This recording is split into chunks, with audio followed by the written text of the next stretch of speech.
Hello friends, muraho, nitwa Israel. My name is Israel, tuhiringire. Dufashe uyu mwanya ngo tukwifurize umwaka mushya muhire. Happy New Year 2024. Undi mugabane w'ubuzima yongeye ku mateka yawe. Andi mahirwe yinjiye mu buzima bwawe. 2022 wabaye umwaka udasanzwe. Hari imigambi itaruzuye, inzozi zitabaye impamo, imishinga itarungutse, indwara n'izindi ngorane z'ubuzima hari. Ubwo bimeze bityo, uri umunyamahirwe. However, you're lucky one to be alive today.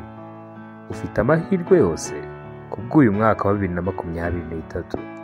Ufite impamvu nyinshi zo kwishimira ubuzima kurenza abantu ibihumbi. Abo warutaga, abo mwanganaga, ndetse n'abakurutaga batakiriho none. Ibanga rya mbere ry'umunezero n'ibyishimo mu buzima ni ukwibabarira no kwirengagiza ahashize, ukarebana ahazaza icyizere cy'uko hakubikiye ibyiza gusa.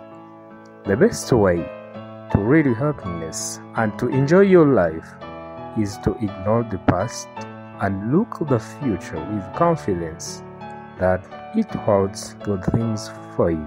Kwibabarira mu buzima hari amahitamo tuba twaragiye tugira, amakosa twagiye dukora akagira ingaruka mbi kuri twe n'abadukomokaho. Intambwe ya mbere dukwiriye gutera ni ukwibabarira.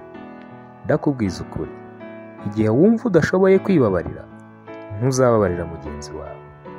Ibabarire ku mafuti yose wagize agatuma umwaka wa 2022 ukubera umwaka w'umwaka.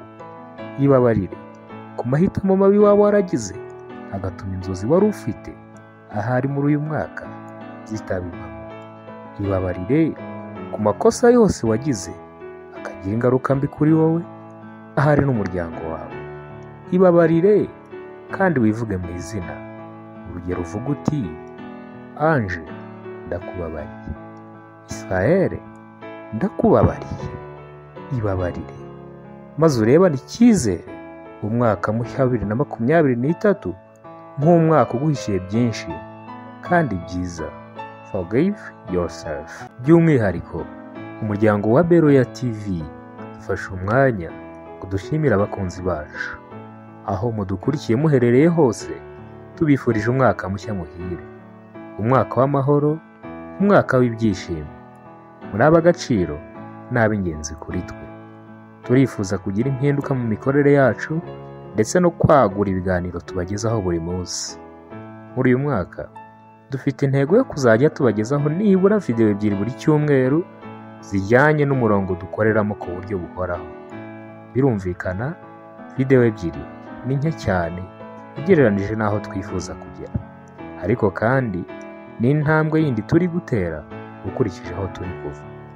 Byose biterwa n'ubushobozi ndetse n'amikoro adahagije. Turakwibutsa ko ushobora kugira uruhare mu biganiro byacu ukanda gusa subscribe ndetse na share kuri video zacu. Ushobora kutwandikira kandi unyuze kuri page yacu ya Facebook, kuri Instagram ndetse no kuri YouTube channel yacu Beroya TV. Umwaka mushya muhire kuri mwese. Happy New Year 2023.